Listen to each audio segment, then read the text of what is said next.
First at 9 this Monday, the 4th of November 2024. No privatisation. Ceylon Electricity Board opts for internal reforms along with amendments to the Electricity Act and says no to privatisation. Reduced further. Electricity tariff can be further reduced, says the Public Utilities Commission. CEB asked to submit a revised proposal. Expensive agreement. CPC unable to reduce prices as it has to reimburse competitor losses, laments CPC chair.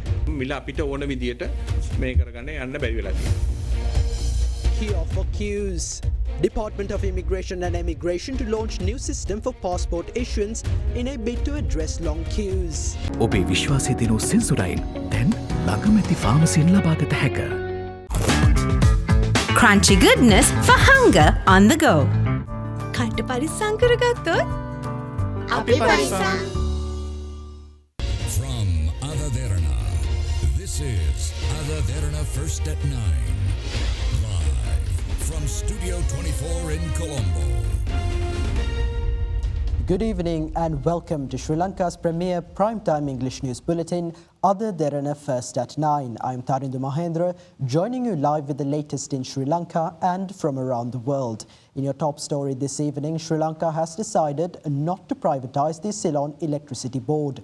In a statement, the CEB said the new government has decided to proceed with the energy supply's internal reforms while advancing the amendments to the Electricity Act. CEB also revealed its plan to make Sri Lanka the country with the lowest electricity cost in the region within the next 5 years. Under the previous government's plan to privatise state-owned enterprises, it was proposed to restructure the CEB by dividing it into 8 separate companies. A voluntary retirement plan for CEB employees was also proposed as part of the restructure. The draft of the Sri Lanka Electricity Reform Bill was published in the Government Gazette in April this year and later presented to Parliament. The new electricity bill, aimed at facilitating reforms in the electricity sector, included provisions for establishing the National Electricity Advisory Council. The Sri Lanka Electricity Reform Bill was passed in Parliament with a majority of 44 votes on the 6th of June. However, in a statement today, the CEB indicated that it had been required to adopt an externally proposed reform process last year due to decades of stalled internal reforms. During an online awareness session with CEB officials, the Board of Directors invited all CEB stakeholders to work toward a people-centric, clean and secure electricity sector. At this meeting, CEB officials outlined a goal for Sri Lanka to achieve the lowest electricity cost in the region within the next 5 years. This vision includes a strong single buyer market with an independent system operator and unbundled licenses for generation, transmission and distribution to be established by an amendment to the Electricity Act without privatising state-owned electricity assets. Additionally, a proposal was made to form a committee representing employees at all levels to encourage active contribution towards the Power and Energy Ministry's future initiatives. Meanwhile, the Public Utilities Commission of Sri Lanka has requested that the Ceylon Electricity Board submit a revised proposal for electricity tariff reductions, stating that the initial proposal was inadequate. PUCSL Communications Director Jayanath Herath announced that the CEB has been directed to provide an updated proposal by the 8th of November. This follows an initial submission on the 24th of October in which the CEB proposed tariff reductions ranging from 4% to 11%. However, several stakeholders have expressed concerns, arguing that the proposed reduction does not sufficiently reflect the CEB's recent profitability. Consequently, the PUCSL plans to prepare a counter-proposal after receiving the CEB's updated submission, aiming to ensure that the tariff revisions aligns more closely with public expectations and current financial realities. Horizon Campus 2024 Intake 2. Register now. පිරිපුන් ජීවිතයකට ඔබ සමගින් පෙරට Union Assurance. Welcome to Cinnamon Life, South Asia's biggest entertainment hub, where awe awaits. Sadaharita Plantations Limited, celebrating 22 years of your trust. Meanwhile, state-run Ceylon Petroleum Corporation said it is unable to reduce fuel prices due to the agreements with other fuel retailers who entered the market during the administration of the former government. In a media briefing today, CPC Chairman DJ Rajakaruna said that the former government has agreed to compensate the new retailers if they make losses due to following the fuel price formula. දැන් ගැටලුව වෙලා තියෙන්නේ අපිට ස්වාධීනව කටයුතු කරන්න හැකියාවක් නැහැ. We are currently unable to operate independently. As you know, there are other companies in the market such as the Lanka Indian Oil Corporation, Sinopec, RM Parks and United Petroleum. As you know, these companies also use the same pricing formula used since 2022 in accordance with their agreement with the government. Under these agreements, if these companies incur a loss, meaning they exceed their revenue as calculated by this formula, the government is obligated to compensate them for that loss. These companies have now sent us letters requesting claims and we must settle these amounts within 3 months. As a result, we are unable to reduce prices using the formula at this time. ලොකු ගැටගැහිල්ලක් එක්ක තියෙන හින්දා තමයි ඇත්තටම මිල අපිට ඕන විදියට මේ කරගන්න යන්න බැරි වෙලා තියෙන්නේ. Domestic gas suppliers Litrogas Lanka and Lavs Gas PLC announced that the prices of their domestic LP gas cylinders will remain unchanged this month. Litrogas Chairman Channa Gunawardena stated the decision was taken to provide relief to consumers despite the price increase in the global market. Accordingly, the price of a 12.5 kilogram Litrogas cylinder will remain at 3,690 rupees. Similarly, the 5 kilogram Litrogas cylinder will continue to be retailed at 1,482 rupees, while the 2.3 kilogram gas cylinder will remain at 694 rupees this month. Meanwhile, the 12.5 kilogram Lavs gas cylinder will continue to be sold at 3,680 rupees, while the 5 kilogram cylinder will be sold at 1,477 rupees. A new online system for passport issuance will be introduced starting this week. Acting Controller General of Immigration and Emigration, Nilusha Balasuri, announced that the new system would be available to the public from the 6th of November onwards.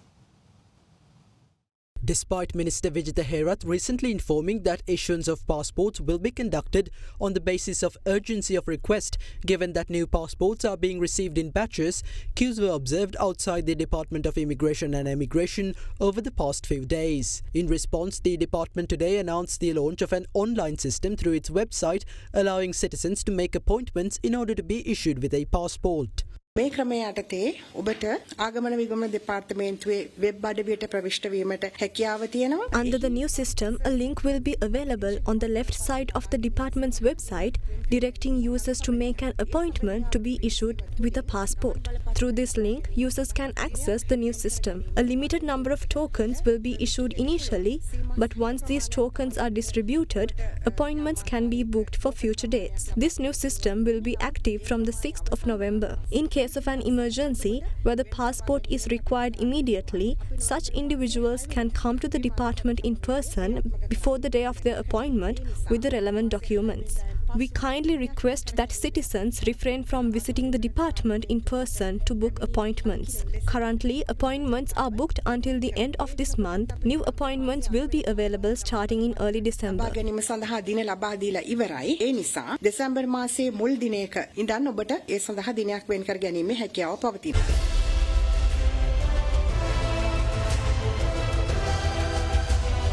Sri Lanka decides 2024. Fast track your career from O levels with eSoft.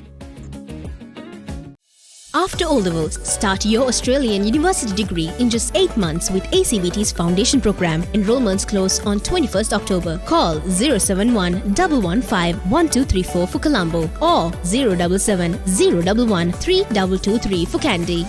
ඩයබටිසෝල් සීනි වලින් පරිස්සම් වන ඔබට අමතක නොවන පෝෂණය. Prime group ලංකාවේ ප්‍රථම වතාවට හඳුන්වා දෙන ලෑන්ඩ් ලීසින් ලේසියෙන් මීටමක්. The petition challenging the legality of the decision to schedule the 2024 parliamentary election for the 14th of this month was dismissed by the Supreme Court today without being taken into consideration. Meanwhile, postal voting for the general election was conducted for the third day today. On the 21st of October, convener of the API Sri Lanka organisation H.M. Priyantha Herath filed a petition before the Supreme Court seeking a ruling that holding the 2024 general election on the 14th of November is a violation of the Constitution. Facts pertaining to the petition were heard today by a three-member Supreme Court judge bench comprising Justices Preeti Padman Surasena, Shiran Gunaratne and Priyantha Fernando. Attorney at law P.B. Herath, who appeared on behalf of the petitioner, pointed out that as per Section 10 of the Parliamentary Elections Act, the election should be conducted no less than 5 weeks and no more than 7 weeks from the day after the conclusion of the nomination period. The counsellor for the petitioner asserted that since the nomination period concluded on the 11th of October, the 5-week period would conclude on the 15th of November, while the 7-week period would end on the 29th of November, adding that as such the election being scheduled for the 14th of November is contrary to the law. Further, he requested that the court issue appropriate orders to rectify the relevant decision. However, Additional Solicitor General Viraj Dayaratne, who appeared on behalf of the Attorney General, clarified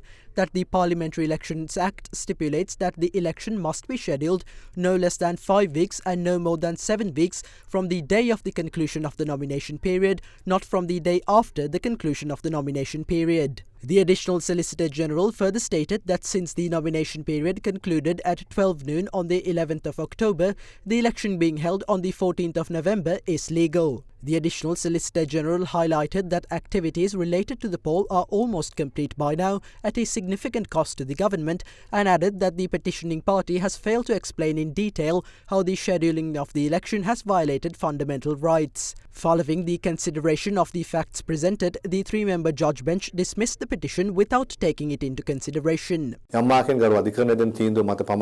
through a court order can we suspend activities related to the election. However, as of now, there are no such legal obstacles. Therefore, the parliamentary election will definitely be held on the 14th of November.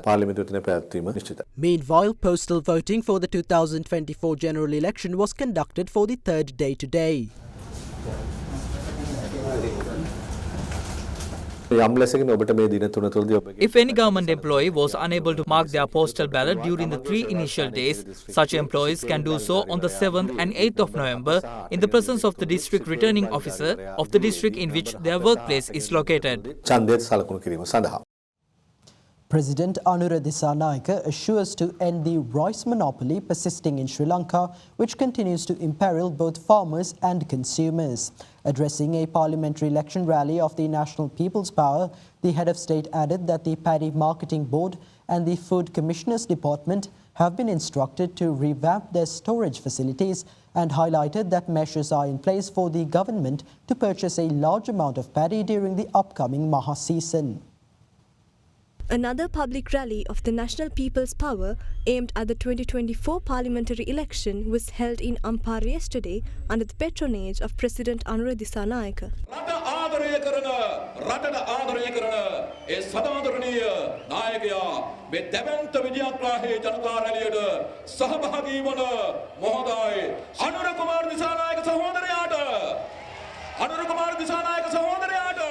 මේ රටේ ජනතාව නිර්භීත තීන්දුවක් ගත්තා සාම්ප්‍රදායික අසාර්ථක පාලනයන් පළවා හැරලා. The public made a wise decision during this year's presidential poll by ousting the traditional rulers from power and electing a people's government. Certain parties say that the incumbent government will only last for 3 months. If that is the case, who will assume government power? There's nobody else who can govern the country. The NPP will not stop our journey until we develop this country. For the first time in Sri Lanka, a political campaign has been established with the trust of all ethnic groups in the country. We need a happy nation. We will eliminate rural poverty. The previous administration did not purchase any paddy during the previous seasons. Farmers don't have paddy. Instead, it is the business owners who do. As a result, a situation has been created where business owners are unfairly determining prices. However, we will change this practice. We have instructed the Paddy Marketing Board and the Food Commissioners Department to revamp their storage facilities. Measures are in place to purchase a large amount of paddy at a guaranteed price during the upcoming Maha season. Afterwards, there won't be any artificial inflation in the paddy market. There will be sufficient stocks of paddy in the garment storage system, small-scale mill owners to process them, and the cooperatives to sell the rice. Through this initiative, both farmers and consumers will benefit equally. We will develop this country while securing the trust bestowed upon us. There should be standards in politics if the country is to develop. However, politicians in our country are acting according to their own wills because there are no standards in politics. We will establish standards for the country's politics. The ambassadors that we have held discussions with often say that there are investors in their countries who are willing to invest in Sri Lanka. They are sure to bring in investors if the country is free from corruption. We will not engage in corruption, fraud or theft. We believe government officials will adhere to this principle as well. However, we will definitely take legal action against those who engage in corruption, fraud or theft.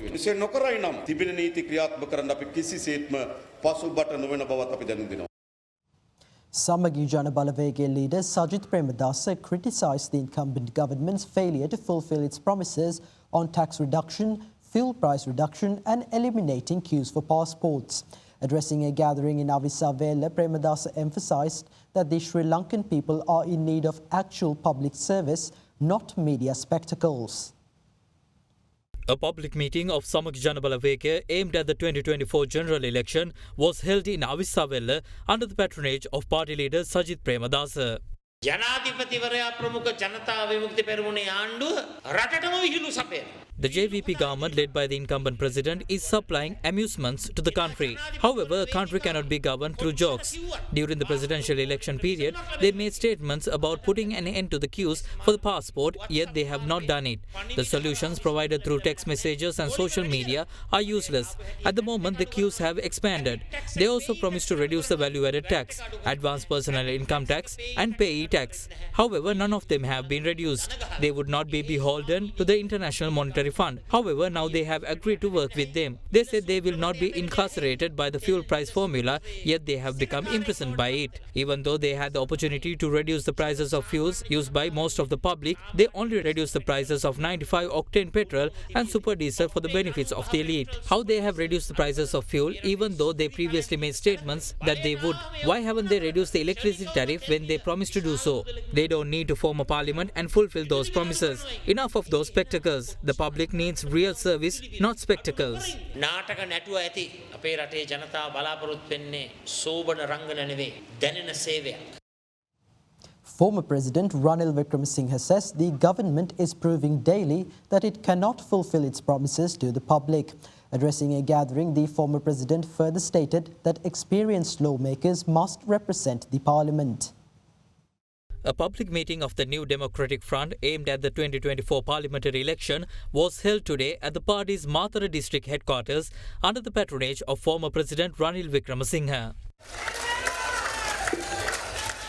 විශේෂයෙන්ම පළපුරුදු අය පාර්ලිමේන්තුවේ ඉන්න ඕනේ. මෙතන ඉන්නේ රටේ අමාරුම කාලේ පළපුරුද්ද නිසා රට බේරගත්තේ අය. Experienced lawmakers should represent parliament. We have candidates who saved this country during its darkest hour by utilizing their experience. They are the candidates you should vote for. I stopped certain individuals who attempted to go to court to appoint a new prime minister. The premiership should be held by a person who has the support of a majority in parliament. First of all, they should have invited former prime minister Dinesh Gunawardena to take on the role. If he refused the appointment, they should have asked the former opposition leader. If the former opposition leader also refused it, only then should they have appointed the current prime minister. During the presidential election, they said that they would reduce the prices of diesel and alleged that former minister Kanchana Wijesekara is earning commissions through price increments. But now he is in the minister of that sector.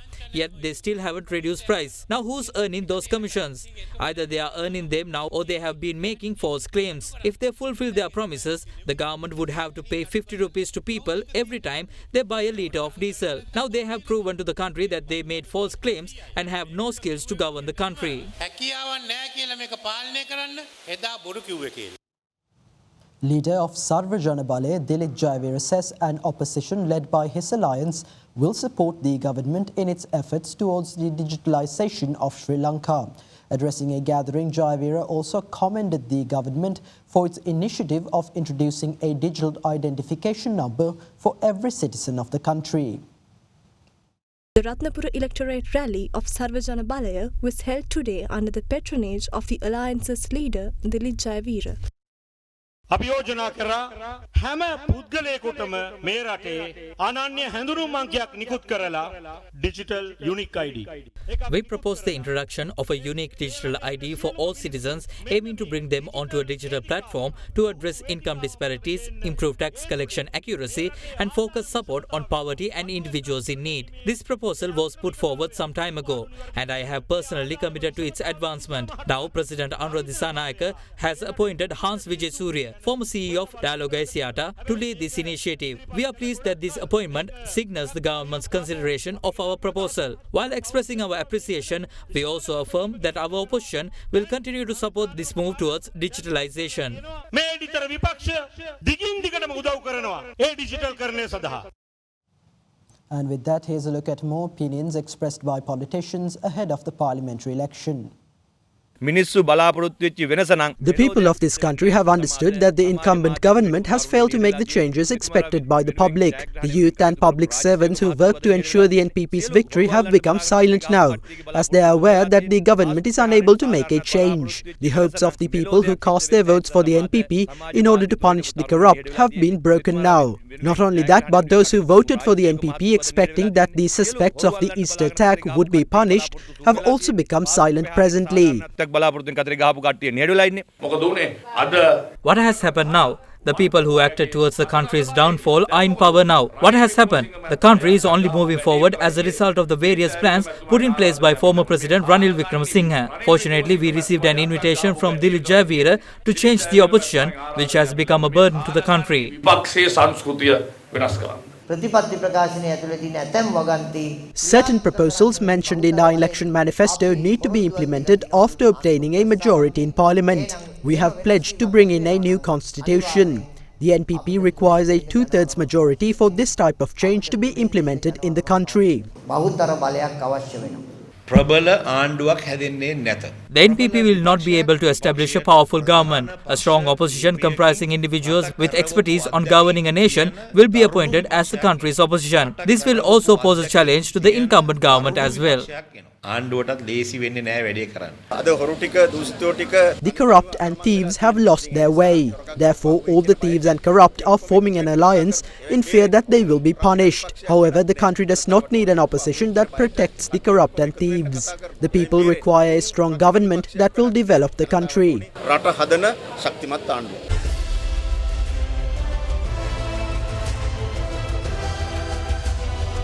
Sri Lanka decides 2024.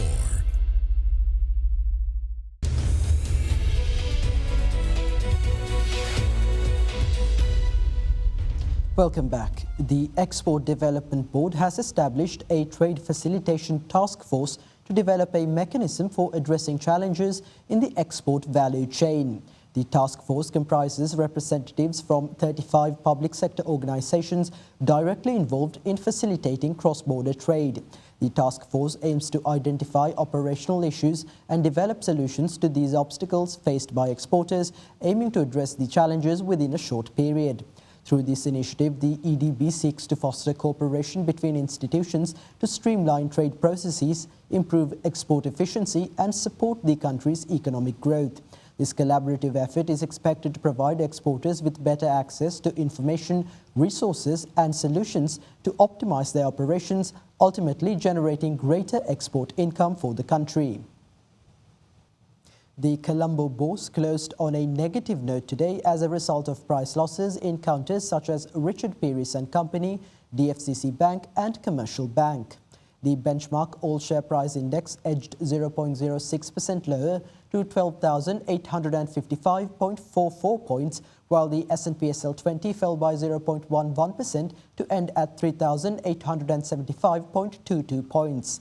The market turnover crossed 1.8 billion rupees. The banking sector was the top contributor to the market turnover, followed by the food, beverage and tobacco sector.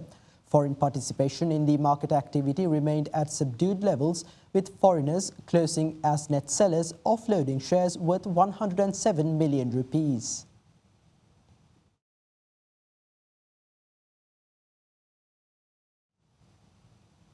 Senior analyst of Capital Alliance, Imran Dean, joins us now with a few thoughts to round off our Markets in View segment for the week.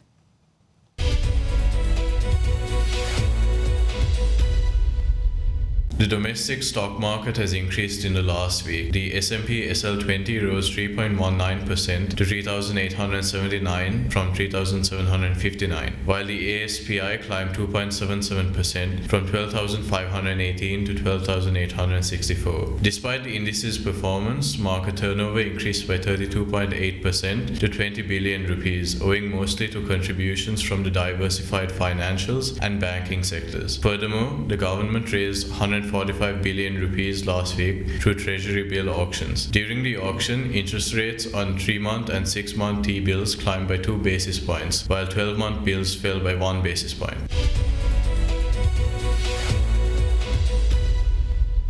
And with that, let's the exchange rate for the day.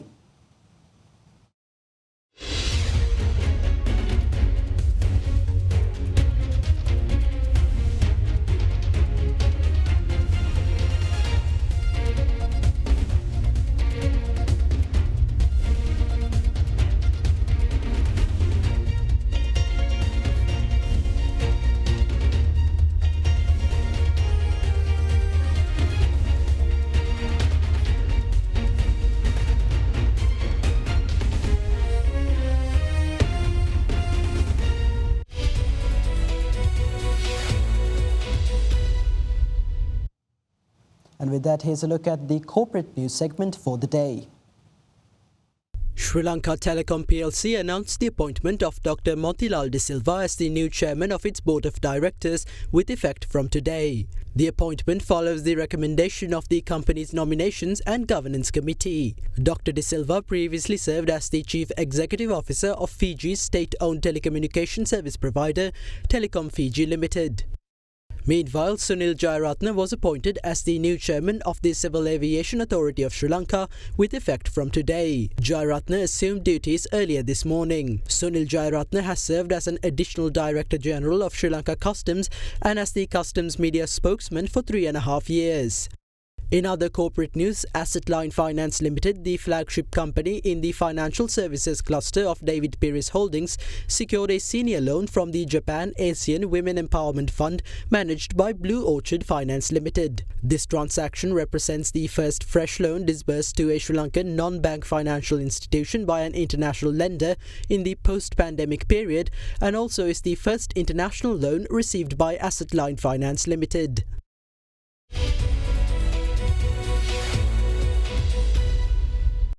And with that, we wrap up tonight's edition of First at 9. Thank you for joining and have a good night.